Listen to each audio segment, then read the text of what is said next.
Hey guys, I'm Fill in the Blanks. Welcome back to Let's Play Mega Man The Wily Wars. We're still on Mega Man 2. We got 3 bosses left to go. We beat Bubble Man last time, so we're gonna go on to Heat Man's level.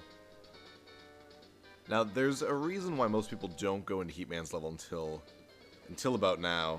Specifically until after they beat Airman. I mentioned that in the last episode, but I'll actually show you what I mean when I get there. Anyways, Heat Man is, strangely enough, a Zippo lighter. Which I find really weird. If you look at him, he's clearly a lighter. I found that really funny. I didn't get that when I was a kid. I didn't understand what he was supposed to be. It's like, I don't know.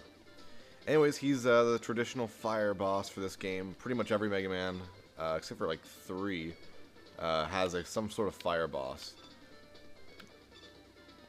And it's not a hard level except for this one part, and you'll see what I mean when I get to it. Oh, and here we have the disappearing blocks. Oops. This one's not too difficult.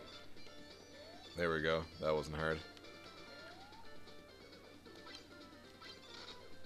And we have these guys here from Crash Man's level. I don't know their names, but I don't know. They're one of those, like they're a staple from the Mega Man games. You see them a lot.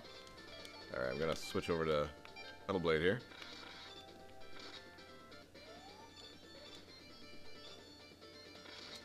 And here's a part that I was talking about. With Crash Bomb, you can actually use it to break those walls, like they're right there. You don't really need to, but if it makes it easier for you, why not, right? It's not like you're gonna use them for anything else.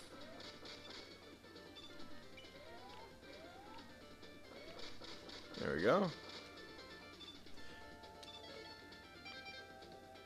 Alright, right here, anyone who's played Mega Man 2 knows this place. Bunch of these blocks here, whoops, and they're pretty difficult. They go all the way over this crazy, look at this, lava river. Oh my god, it's really difficult. I'm going to attempt to do it once, just for the sake of saying I tried to do it.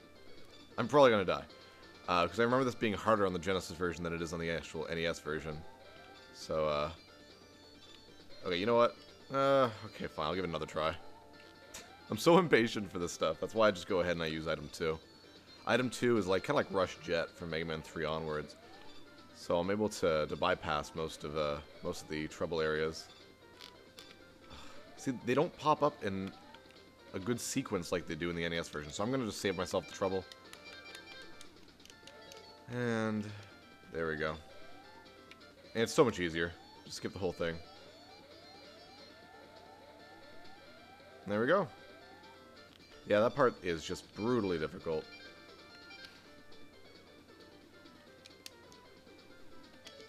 Oops. I forgot to set my my buttons when I started playing today, so I'm not used to where the buttons are. There we go. Well, I don't know why I'm fighting him. There we go. That's Heat Man's level. It's actually pretty short. Except for that one area, which is annoying. But here we go, we're going to equip the Bubble Lead. Take him out super fast, because he's not hard. But I'm not doing too great with life, so who knows how this will go. Oh, never mind, this will go super easy. Unless I run into things like that.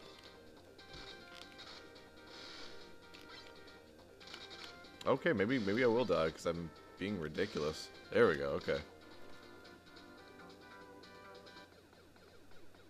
Yeah, the lag makes this just kind of way too simple.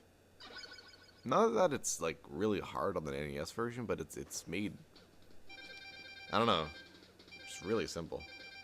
You got the Atomic Fire, the first weapon in Mega Man history that allows you to charge up. This is 2 games before the Mega Buster was chargeable, so that's pretty cool. Not that the Atomic Fire is any, you know, it's not really that useful. Like maybe 1 or 2 enemies or bosses, but because you have to charge to get it to be any good, there's kind of no point.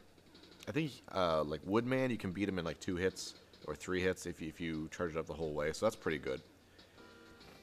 I'm gonna save, and we only got Flashman and Quickman left, and I'm gonna go Flashman first. And Flashman, this level kind of holds a special spot in my heart.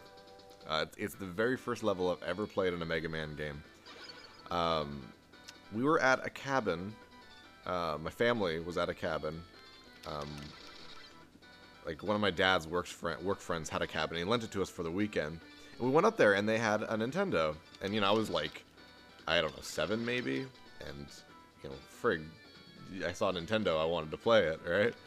And they had 2 games, and there was Mega Man 2, and there was Metroid. And it was also the first time I've ever played Metroid. And I hated it. I didn't like Metroid. I was very specific on what I liked in video games when I was a kid. Oh, crap, crap, crap, crap. I knew exactly what I liked. I knew exactly what I didn't like. Whoops.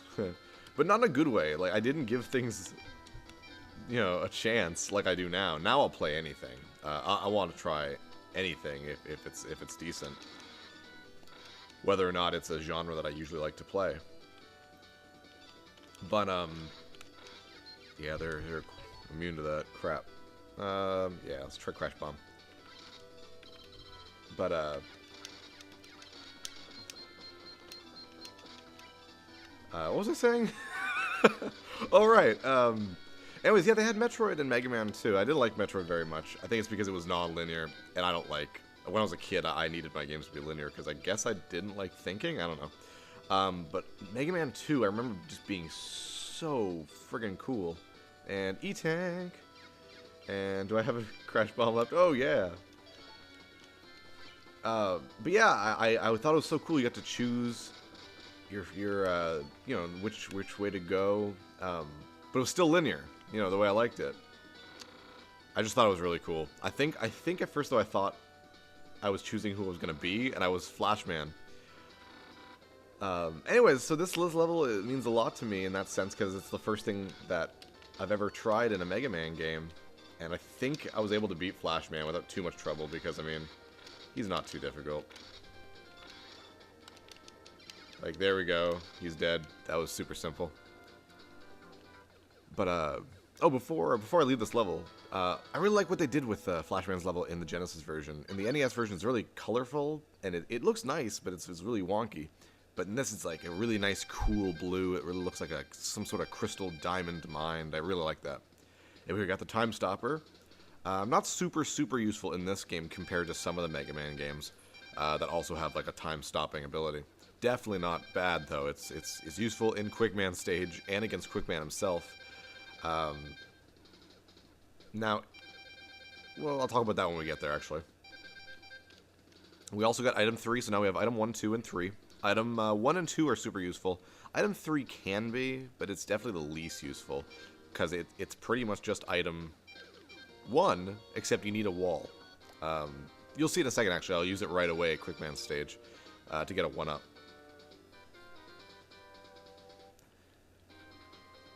Here's another level that I think they really did a good job redesigning. I don't like the way they changed the music, but I like the look of the level. Anyways, item 1, it just creates platforms.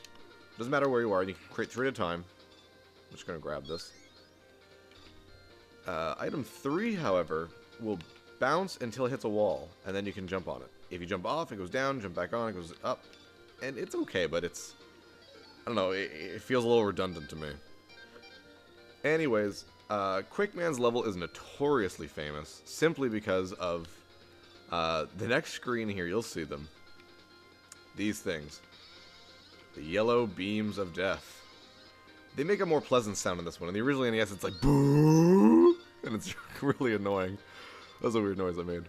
On the NES version, I have no trouble getting through this level without dying against the yellow beams. I'm not sure how I'm gonna fare on the Genesis version, but I'm gonna at least try and give it more of a try than I did in the Heatman stage. I was being lazy in the Heatman stage. I apologize for that, but I have no patience for those stupid blocks.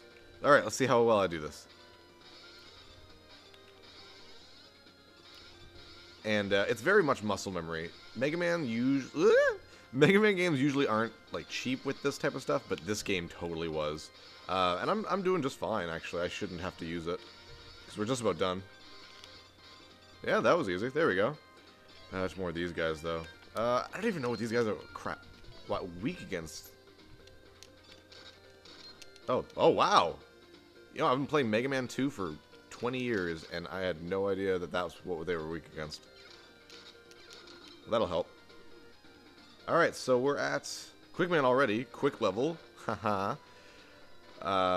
And we're going to use Time Stopper. So basically, if you use Time Stopper, I should have explained this before. If you use Time Stopper in Quickman's level, those beams won't appear, and you can just leisurely go ahead and beat the level like that. But if you save it and use it against Flashman, it drains half his life, and I think that's such a good idea. In Mega Man 4, they have a time-stopping kind of weapon, but you can still shoot. Like, I can't shoot anything while that's going. And you still have to shoot the guy who is weak against, who is weak against it. Blah, blah. So I like it better than this, where it just, the act of freezing him is enough to kind of hurt him.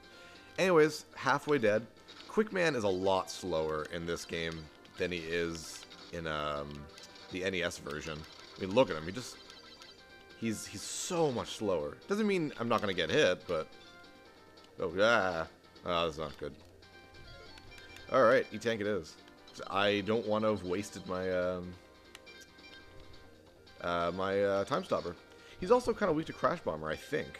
So let's try that out. Oh well, it'll have to hit him. I think that's probably one of the reasons why I never use it. Oh wow, he's pretty weak against it though. There we go. That's the problem with Crash Bomb against boss fights, though. If you don't hit, you know, it's gonna screw you up because it takes a while for it to explode, and you can't fire another one until it explodes. All right, so that's all 8 Robot Masters. We get the Quick Boomerang, which is awesome, a really good weapon. Turns you into an awesome pink. That's great. Quick Boomerang is really, really good. It's short range, but it's super, super good, especially against some of the bosses we're gonna see in Dr. Wily's level. Speaking of Dr. Wily's level. Next time, we're going to go in and infiltrate his Wily Skull Fortress thing. So, and listen to some of the best 8-bit music in not just Mega Man history and video game history. So, I'm filling the blanks, and see you guys next time on Let's Play Mega Man: The Wily Wars.